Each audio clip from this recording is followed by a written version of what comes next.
A warm welcome to a new episode of Melt. I'm Ritvika Gupta. Last week, media and communications agency Madison World unveiled the annual Pitch Madison Advertising Report for the year 2022. The big headline is that the report predicts a 20% growth for AdEx in 2022, taking advertising expenditure to almost 90,000 crore rupees. The report estimates that India will continue to be the fastest growing advertising market in the world, while global AdEx is estimated to grow at 11%. The report expects a wide variation in growth rates across different mediums, with digital growing by 30%, while print is expected to achieve a growth rate of 13%, followed by outdoor, which is expected to grow at 36%. Cinema is to achieve a growth rate of 267%, while radio is touted to achieve a growth rate of 10% in 2022. TV AdEx is set to grow by 14% to close at 32,100 crore rupees. To deep dive into the numbers, Anant Rangaswami, editor of Melt, will be in conversation today with Sam Balsara, chairman and managing director at Madison World. Let's get ready to melt with Sam Balsara. Hello, Sam. Hi, Anant. How are you? I think all of us are better with the review of your numbers. Okay, that's nice. Lovely, optimistic tone that we are seeing after a long, long time. While those who have access to your report will understand why Madison is so optimistic about 2022-23, why don't you tell them in a short sentence the basis for the optimism? The basis for optimism are several macro and microeconomic indicators, and these are outlined in detail in our report. See, the basic thing is that for 22, when we have projected a 20% increase in AdEx, and you must remember this 20% is following on the heels of 37% growth in 2021, there are several cues that we have taken. The most important cue is the Government of India's projection on nominal GDP growth in 22-23, which is projected at some 11-12%. And we have normally seen that AdEx grows by a multiple of that. So, when AdEx declines, or rather when GDP declines, AdEx degrows also by a multiple of that degrowth rate. And when GDP goes up, AdEx goes up by a multiple of that. Now, I would say the reason why it is 20 and not higher is because we are cognizant of the fact that inflation has enveloped the world and not spared India too. Inflation was a pooper even in 21 for the FMCG industry, which actually lost its share by 3-4 percentage points, mainly because of huge inflation and raw material costs. And that, in our estimate, or not in our estimate, most advertisers tell us is that's likely to continue in the first part of this year. So that is why it is 20% and not higher. So, Sam, let me go through some of the stunning parts of your study. One is, your comments on print growth. You believe print is going to rebound very, very strongly. And can you tell me why you feel so, especially when for the last 3 years we've had no measurement of print? So it's like this, Anant. As you know, print was a huge victim of COVID.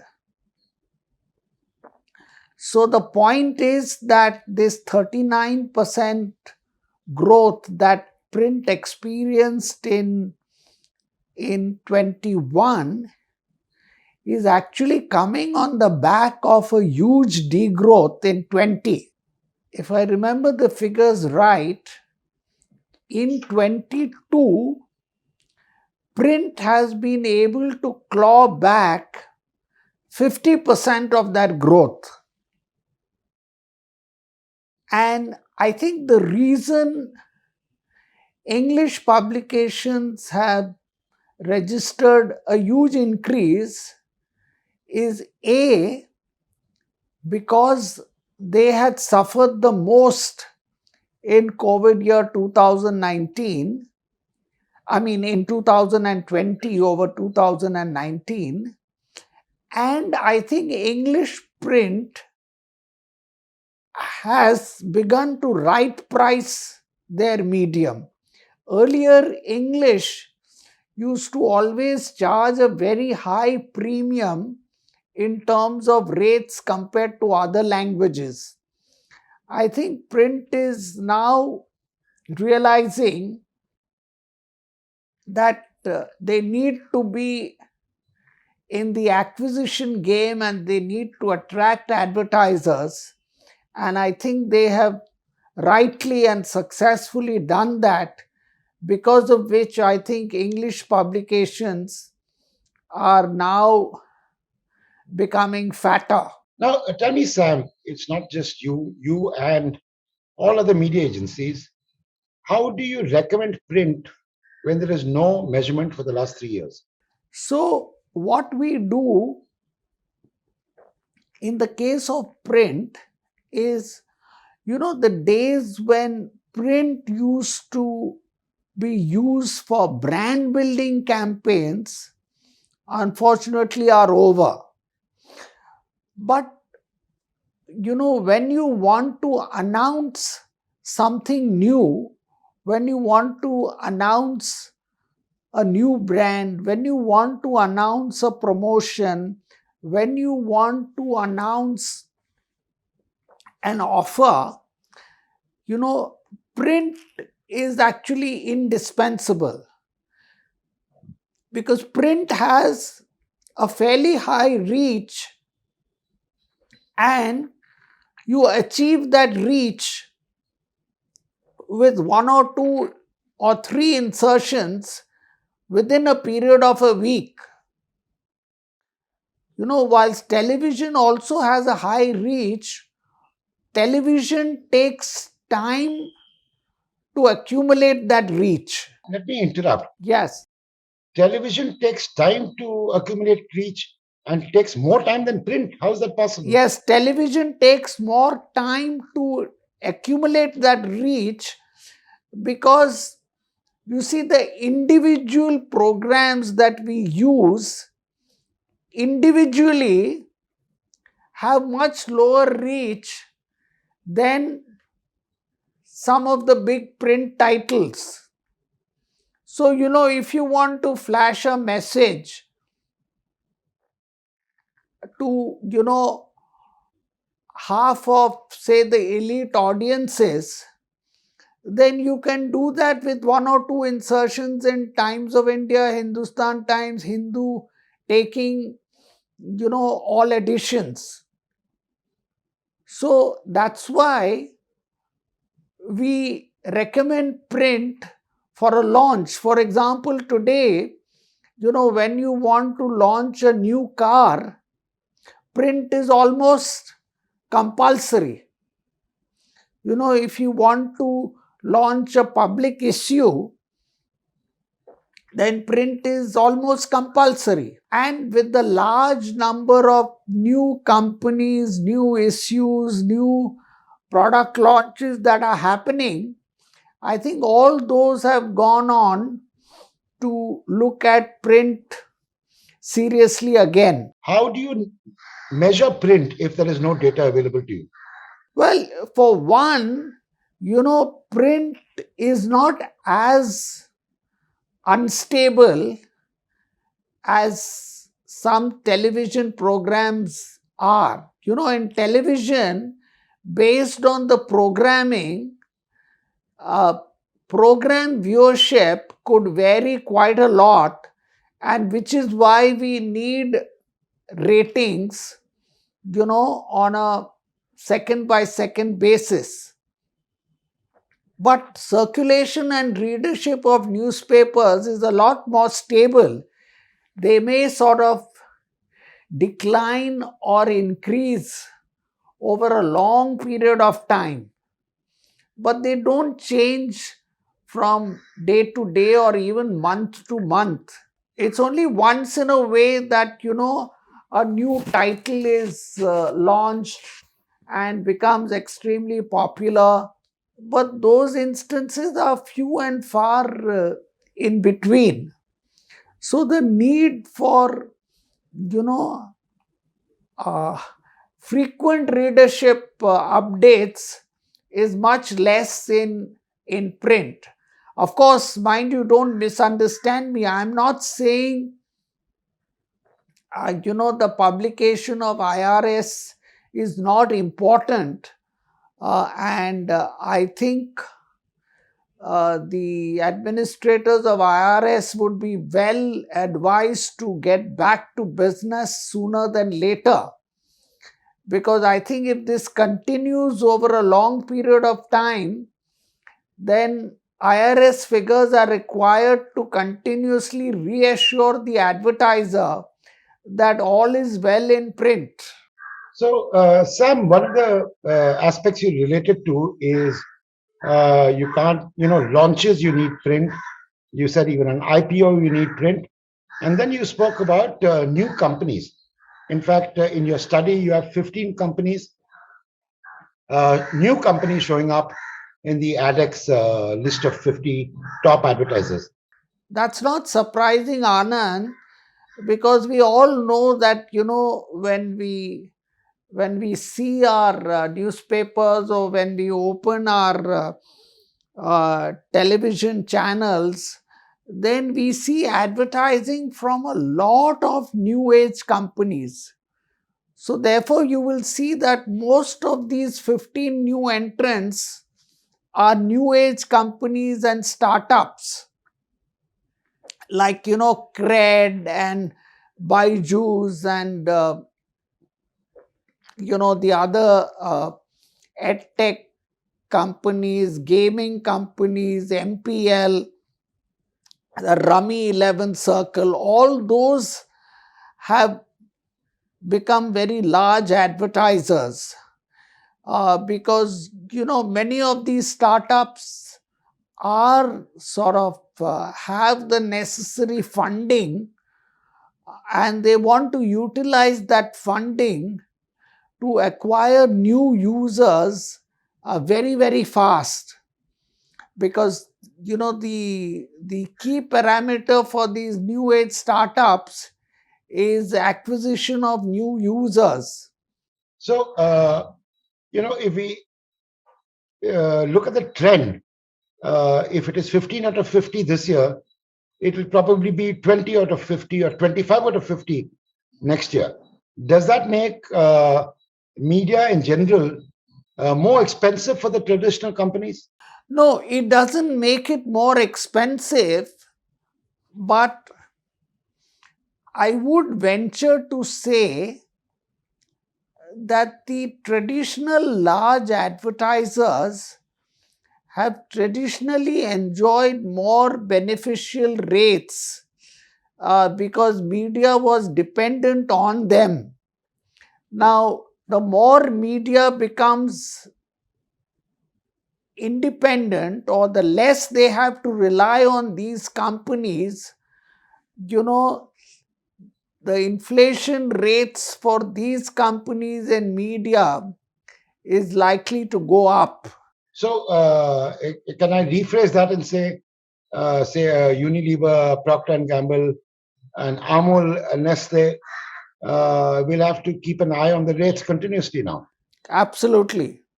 Moving on to digital, Sam, it's not, you've been bullish on digital. I think from your Pitch Madison 2013 report, if I remember right. What do you see Yes. new in the measurement area of digital? Again, Third party measurement has been a problem of the digital industry for quite some time, because these media companies have become so large that they've become a power unto themselves. They don't necessarily want to subject themselves to third party scrutiny. Having said that, you know, ultimately the proof is in eating the pudding. So, we have seen that, a large number of advertisers actually use digital based on their past experience, especially the new age companies, spend hundreds of crores on digital. And also, there are a large, very, very large number of small businesses who may spend, as little as 2-3 lakhs on digital. So, digital attracts at the top end the very big boys who spend a lot of money, and at the bottom end, a very large number of small time retailers, shopkeepers, traders, and all that, who have discovered the power of digital. And these people, they don't necessarily have to go by measurement metrics, they go by actually their business results. so Sam, I think you were part of a group of leaders who were trying to do third-party independent measurement in digital along with BARC. Yes. Can you just shed some light on whether that has made progress or you hope it will make progress? No, I think that kind of fell through because we could not get agreement on whether only advertising on digital needs to be measured or content too. Unfortunately, two leading players had opposite points of view on this subject. But I think the industry has not given up on this, and I'm sure the new energized, revitalized BARC is going to take this up once again. So Sam, I think 2008 or 2009 at Goa Fest, you conducted a conclave where you spoke about India reaching 50,000 crores. Yes, correct. You're right. Can you give us a trend line for the next 5 years? Where is this going? Where is the AdEx going? I would say that very safely over the next 5 years, our compound annual growth rate could be anywhere between 12 and 15%. So that takes it to what? About 160, 170,000 crores. 5 years, 15% at a simple rate of growth would be 75,000 if it's 1 lakh now. So, add another 10,000. So, it would be around a lakh and 75,000 or something. So, Sam, I think along with all other publishers and broadcasters, I would say आपका मुंह में घी शक्कर. Thank you. No, but you see, the way I look at it, Anand, is India has to get the benefit of a double whammy. Advertising to GDP ratio in India is the measly 0.3%. The global average is, I think, 0.8%. So, I am sure this number is going to go up as our economy matures and becomes even more competitive than it is now. And secondly, we have the benefit of the growing economy. So the GDP base also is going to go up, if not at 11-12%, at least at 7-8% nominal growth over next 5 years. So we will get the benefit of this double whammy. Fantastic, Sam. Thank you so much. And as always, a pleasure talking to you. Okay, Anand, wonderful talking to you. And that was Sam Balsara sharing his perspectives on the growth opportunities across print, television, and digital. He is now presenting the Melt cheat sheet.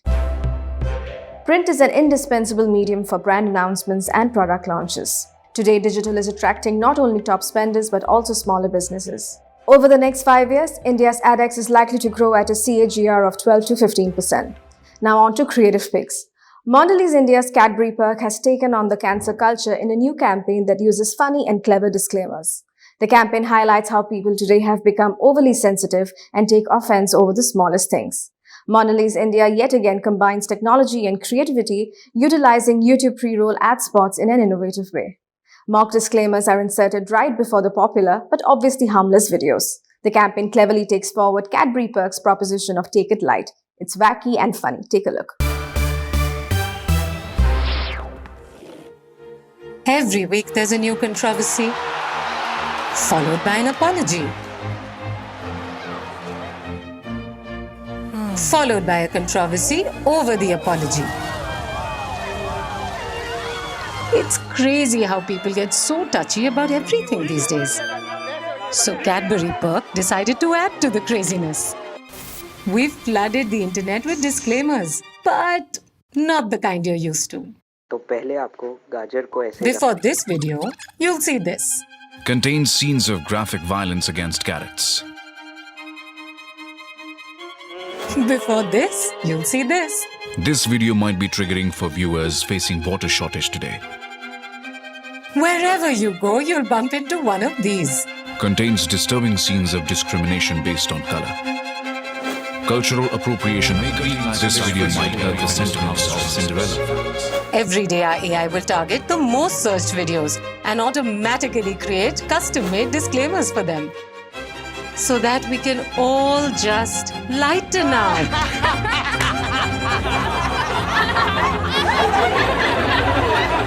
Cadbury Perk. Light ho jao.